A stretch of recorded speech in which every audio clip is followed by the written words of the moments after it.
Indiana Newsdesk is made possible in part by Smithville Fiber Internet, streaming TV, home security and automation in Southern Indiana.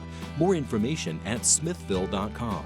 Mallard Grodner Attorneys providing legal services to clients and the community. Understanding, expertise, results. Bloomington and Indianapolis. lawmg.com. IU Alumni Association connecting IU's network of alumni and sharing the Indiana spirit through scholarships, advocacy, and volunteerism. alumni.iu.edu. IU Center for Rural Engagement extending IU Bloomington resources to improve Hoosier lives in partnership with communities and organizations. rural.indiana.edu. And by WTIU members. Thank you. Coming up on Indiana Newsdesk. Indiana has seen a sharp increase in coronavirus cases. Ahead, we travel to Cass and Decatur counties, which are experiencing some of the highest rates of infection, not just in Indiana, but in the country. Right now, we're at a deeper place in this crisis than we ever thought we would be. Now it's looking like we could even get into a deeper hole. Amid a global shortage of personal protective equipment, local companies are stepping up to manufacture everything from ventilators to ICU beds. We have a current contract for 30,000 ventilators with the government through FEMA. And the state says a new partnership will allow it to conduct more coronavirus tests in the next 30 days than it has the entire period since the outbreak began. Those stories and more right now on Indiana Newsdesk.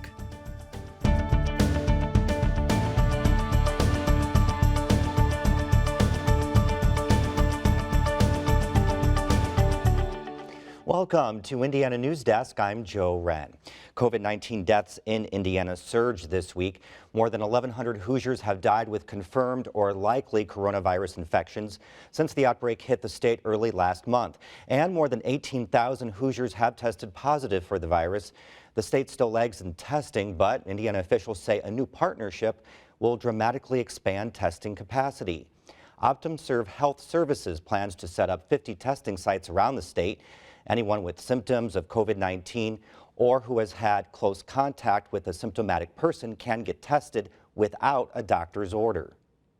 And it's free. You're going to have to show, if you have insurance, you're going to have to show insurance, but you won't be turned away if you don't have insurance. Holcomb says patients will be able to get their test results back within 48 hours. OptumServe says it hopes to test 100,000 people within the first 30 days. Now, the state is taking steps to reopen the economy, and businesses eager to get back to work are figuring out how they can still do it safely. Engine manufacturer Cummins plans on reopening most of its facilities next week. The Columbus Engine Plant, Fuel Systems Plant, and the Seymour Engine Plant will all open on Monday. Spokesperson John Mills says Cummins will be operating differently to prevent the spread of the coronavirus. We're going to have, site entry screenings, temperature checks, questions before anyone can come in. Mills says there's no reopen date yet for the Wellsboro plant, which produces engines for the Ram 2500 and 3500. Cummins scaled down operations earlier in April and cut employees' salaries in response to the spread of COVID-19. Two large companies with operations in Indiana are joining the nationwide fight against COVID-19. The facilities are producing medical supplies vital to support the hospitals treating patients during the pandemic. Adam Pinsker reports. At first glance, you'd think you're in some high-tech electronics factory, but this video taken by GM is from what used to be a vacant building at General Motors' Kokomo manufacturing facility. So in 11 days, we took a 4-floor building, if you include the basement, and transformed it from a carpeted office environment to a high-tech production facility for critical care ventilators. GM employees who were indefinitely furloughed were offered the chance to come back, and some temporary workers were also hired on. GM teamed up with Seattle-based Ventec, a company that manufactures ventilators. We took their training protocols and converted them to be able to train people, a large number of people very quickly, to be able to make these very complicated pieces. The government awarded GM a contract to produce 30,000 ventilators by August. The Kokomo facility got to work right away, drawing the praise last month from President Trump. Following our use of the Defense Production Act, GM announced that its first ventilator has come off the assembly line in Kokomo, Indiana. Great place. GM isn't the only company with operations in the Hoosier State that's helping out in the fight against COVID-19. Hillrom is making ICU beds at its Batesville location. Hospitals in the U.S., the world over, are grappling with an influx of patients for all kinds of reasons. Hillrom Corporate Communications Vice President Howard Karish says the Batesville plant hired an additional 200 workers to help with the production increase. We're doing everything we can to manufacture, in the Batesville case at least, ICU and med-surg hospital beds for our customers as fast as we can make them. Although GM and Hillrom are ramping up production for the sole purpose of responding to the catastrophic pandemic, both companies see a silver lining in being able to help make an impact. Each of these ventilators has the potential to save 4 people. So every ventilator that we can get off that line and into the hands of someone who needs it is critically important. For Indiana Newsdesk, I'm Adam Pinsker. Vice President Mike Pence toured the Kokomo GM facility yesterday. He praised workers and called their commitment to producing life-saving ventilators inspiring.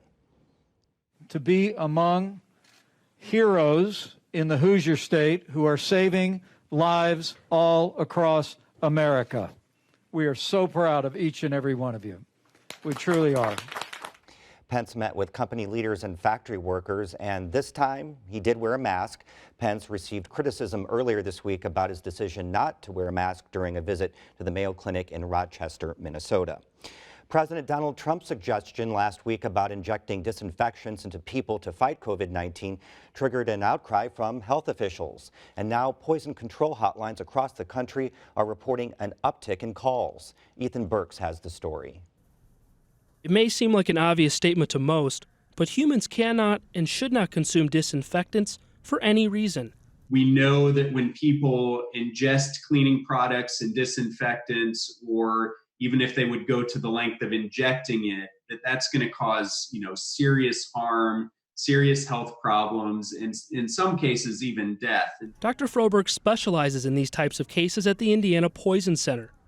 He says as people use cleaning products more than usual during this time, it's important not to try to mix products together. So here's your everyday bleach. Now most people know this is a very effective cleaning product, but what you might not know is that when bleach is mixed with other cleaning products, it can sometimes give off a dangerous dose of something called chloramine gas.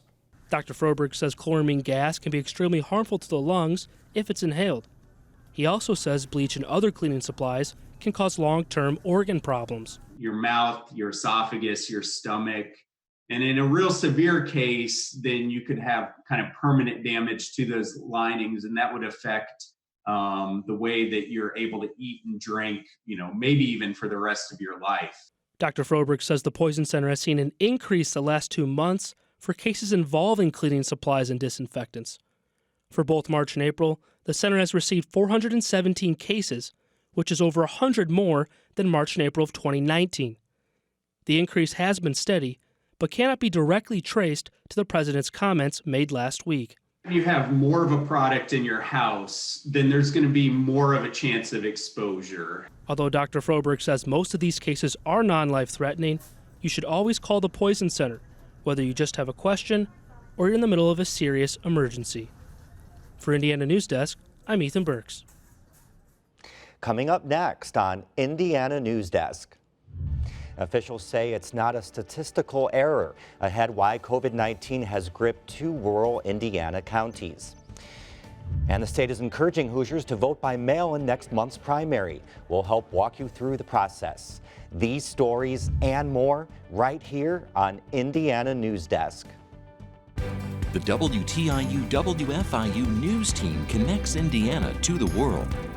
We bring you the top news of the day on radio, TV, and online. We round up the stories that have people talking each week and dig deep into the issues that affect your community the most. The WTIU WFIU news team is where you are and telling your story.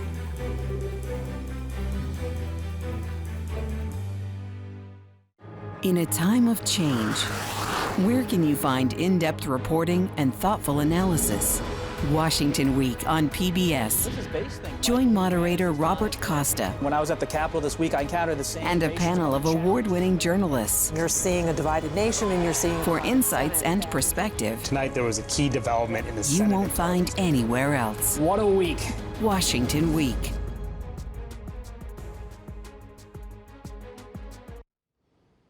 Welcome back to Indiana Newsdesk. A coronavirus outbreak at the Tyson meatpacking plant in Logansport has turned Cass County into the state's third biggest coronavirus hotspot behind Marion and Lake counties. But Cass is rural, and as Mitch Legan reports, it only has one hospital to handle the surge in cases. Logansport's a city known for its early 1900s Denzel carousel, one of 3 in the country designated National Historic Landmarks. The Cass County Denzel Carousel is having a Carousel Fun Day Saturday, August 26th at Riverside Park in Logansport, Indiana. This unique event with free admission will start at 8 a.m. with a 5K run. Performers, attractions. Now, with the coronavirus pandemic in full effect, it's off limits, and Logansport is in the national news, but not because of the vintage carousel. On Monday, Cass County officials announced an order tightening distancing restrictions on businesses after the county reported more than 700 new cases of COVID-19 over the weekend. That gives the largely rural county the 3rd highest number of cases in the state. The magnitude of our current situation is extremely serious at this point, and we as a community must take action. This is not a time to place blame or point fingers. We need to come together as a community and do everything we can to slow the spread of this virus. Last week, Tyson Foods temporarily shut down its Logansport meatpacking plant after more than 140 employees there tested positive for COVID-19. The rest of the 2,200 total employees are being tested and awaiting results.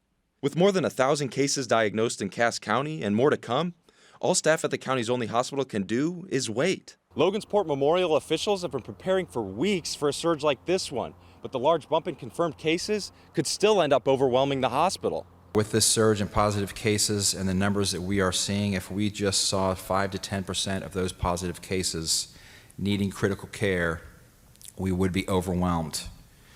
Our hospital is not equipped with enough staff or resources to care for numbers like this. Logansport Memorial participated in a study last month that estimated when different counties might hit their coronavirus peaks. And our peak at that point was looking about May 3rd. So at that point, we were thinking, well, we're doing pretty good because I don't think we're ever going to reach our peak. Now it seems like we're actually going to pretty much hit that number. If I had to guess, I would say that the beginning of next week is when we would hit our peak. Logansport Memorial Hospital has 83 total beds. The COVID-19 unit has 9 rooms, all of which are currently in use, with a capacity of 13 beds. It also has another intensive care unit with 6 beds that could be used for COVID patients, bringing the total available beds to 19. Gay says other floors can be turned into coronavirus units as a last resort, and the hospital has around a dozen ventilators. Now, when I say around, you would think that we would have a definitive number, but there are some other ways that we can utilize maybe anesthesia machines to serve as vents should we get into a critical point. But we have right now standard ventilators, 8. And then we can go up to 12 with the repurposing of anesthesia machines. If the caseload becomes too much, patients could end up getting sent to hospitals in surrounding counties, including ones in Lafayette, Kokomo, and Indianapolis. Looking at, would you be able to accept our patients should we get overrun with the very critically ill? That way we can kind of keep the mid-level coronavirus, people who do need hospitalization, but the ones who really need more critical care, start transferring those people. Gay's been in touch with state officials, including Health Commissioner Dr. Chris Box. He says the state has been helpful, sending personal protective equipment like N95 masks and hospital gowns, but staffing could be an issue. Right now, we're at a deeper place in this crisis than we ever thought we would be. Now it's looking like we could even get into a deeper hole. So we want to make sure that we are prepared for the influx of patients that hopefully won't come. Logansport Memorial Hospital remains open for non-COVID-19 cases. For Indiana Newsdesk, I'm Mitch Legan. Well, as of Friday, Cass County reported 1,214 confirmed cases of COVID-19, with many tied to the Tyson plant.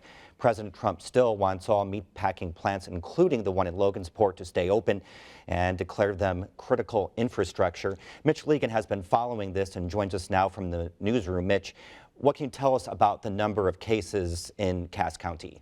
Yeah, Joe. So I actually got off the phone with Carmen Jones. She's the press person over at Logansport Memorial Hospital. And she says of those 1,200 cases or so, over 1,000 can be tied to that Tyson plant, which employs around 2,200 people. Can you tell us a little bit about the relationship between the community and that plant? Yeah, of course. Well, as I said, 2,200 or so people working at that plant. It's the largest employer in Logansport.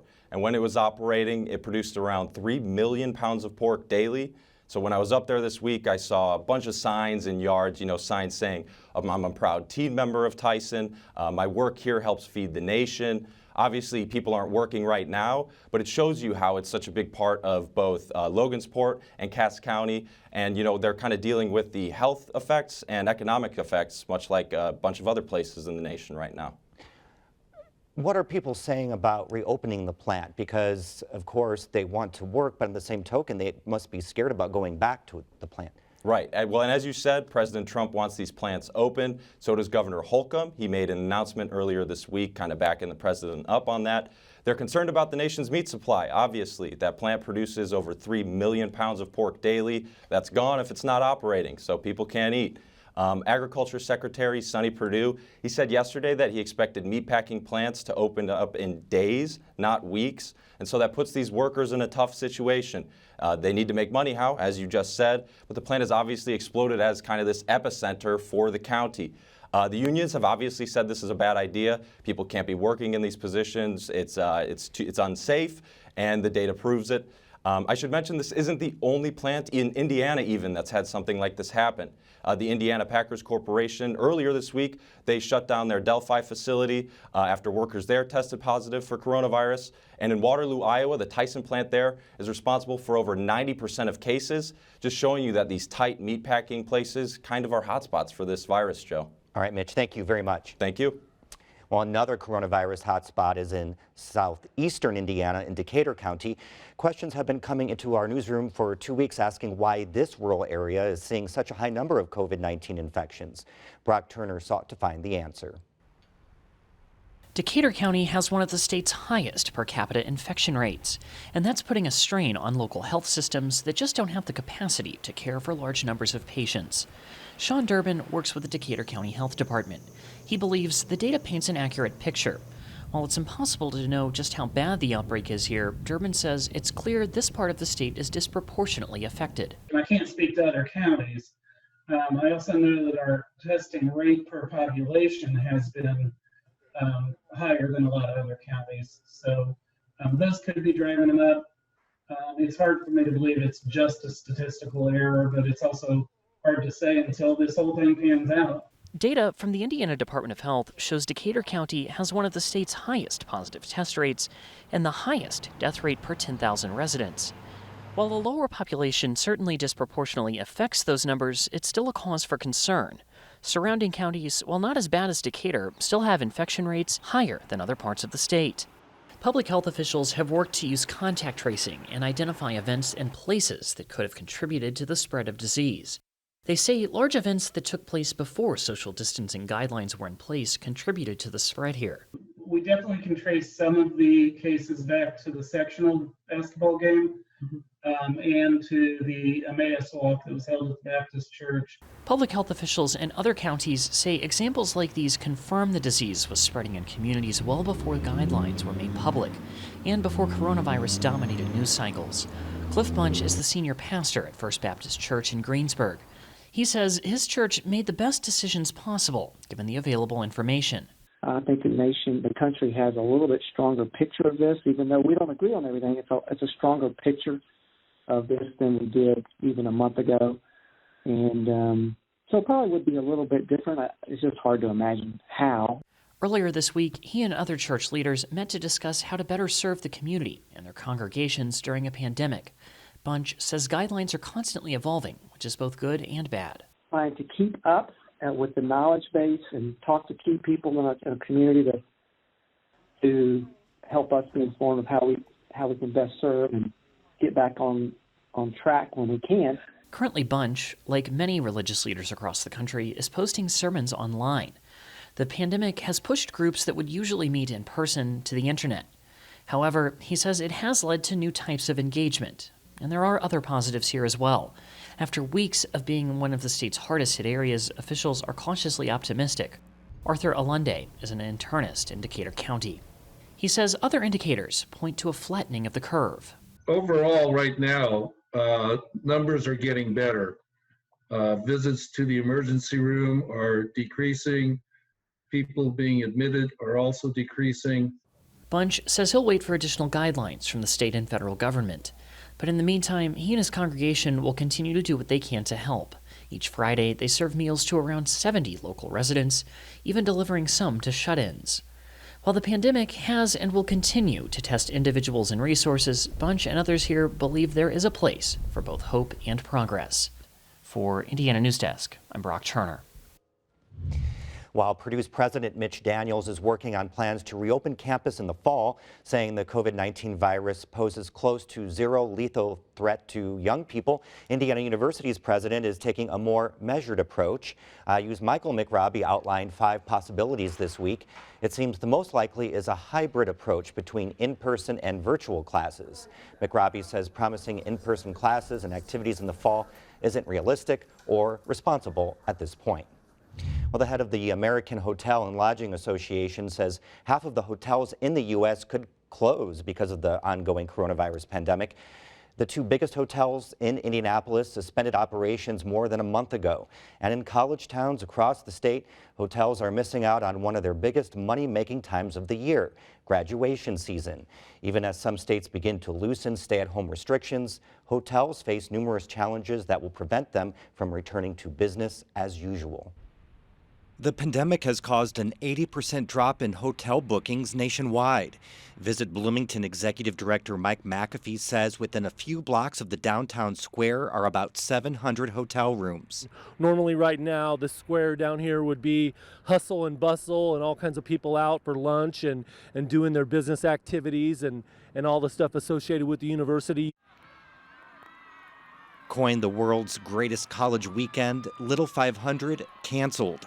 Indiana University graduation canceled. Tied to that is a big part of the economy. Visitors spend $400 million a year in Monroe County. The tourism industry employs 6,800 people.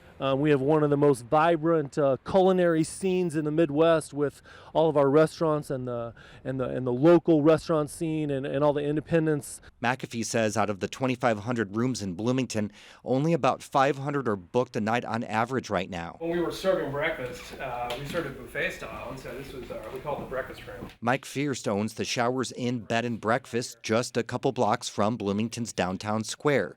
He had no choice but to close and offer refunds to guests. So we're just kind of waiting to see what's going to happen. We've had a few people have called. Started booking for August, September, October. He says they're able to keep their employees due to the Paycheck Protection Program. Most of them are busy cleaning while they await guidelines on how to reopen when that time comes. All of our food service is going to have to be either at individual tables and staggered for breakfast, or it's going to have to be delivered to the rooms. We haven't quite decided yet how we're going to do that. He says they'll have to make other modifications, such as installing a plexiglass screen at the front check-in desk. But those things are easy, he says, compared to the challenge of convincing people that it's safe to stay at hotels again. In order to be successful, you have to plan ahead, and there's no planning ahead necessarily other than those things that are obvious in terms of, distance, cleanliness. He says patience is hard with the staff and empty rooms. McAfee says they're all in the same boat. So it'll be working with our partners, all the hotels and attractions and members of the hospitality industry to make sure we have our infrastructure set up that we are a safe destination where visitors will feel confident when they come here and have that great experience they always have when they come to the college town that we are. Well, the primary election is delayed until June 2nd, and for the first time, all of Indiana's registered voters are eligible to cast their ballots by mail as a way to protect the safety of voters and polling site workers. The first step is to make sure you're registered. The deadline to do that is Monday. If you go to the state's website at indianavoters.com, you can fill out an electronic form and submit it so you can vote by mail. While you wait for your ballot to arrive, you can research the candidates. The state will mail your ballot to you as long as they receive your request by May 21st. When you get it, select your candidates, Don't forget to sign and date it, and then return it in the envelope it came with. Your county election headquarters has to receive your completed ballot no later than noon on June 2nd. Indiana has no challenged races for statewide elected offices in this year's primary, although multiple candidates are seeking nominations for the congressional seats being given up by Democratic Representative Pete Visclosky and Republican Representative Susan Brooks. State legislative seats and county offices are also on the primary ballot. Take a look at this. Indiana's Air National Guard is saluting first responders and essential workers who are at the forefront of the coronavirus pandemic. This was earlier this week in Fort Wayne. A Thunderbolt assigned to the 122nd Fighter Wing took to the skies above the city. The Air National Guard is performing these salutes across the state. Now tomorrow they'll start a flyover from Terre Haute, leading to Marion at around 11:30. That's the end of this program, but our work continues online as we cover the news throughout the week at WTIUnews.org. Stay safe. Have a great weekend.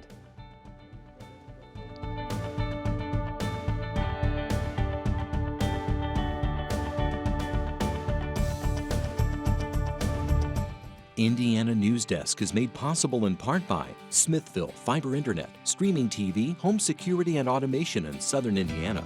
More information at smithville.com. Maller Grodner Attorneys, providing legal services to clients and the community. Understanding, expertise, results. Bloomington and Indianapolis. lawmg.com. IU Alumni Association, connecting IU's network of alumni and sharing the Indiana spirit through scholarships, advocacy, and volunteerism. alumni.iu.edu. IU Center for Rural Engagement, extending IU Bloomington resources to improve Hoosier lives in partnership with communities and organizations. rural.indiana.edu. And by WTIU members. Thank you.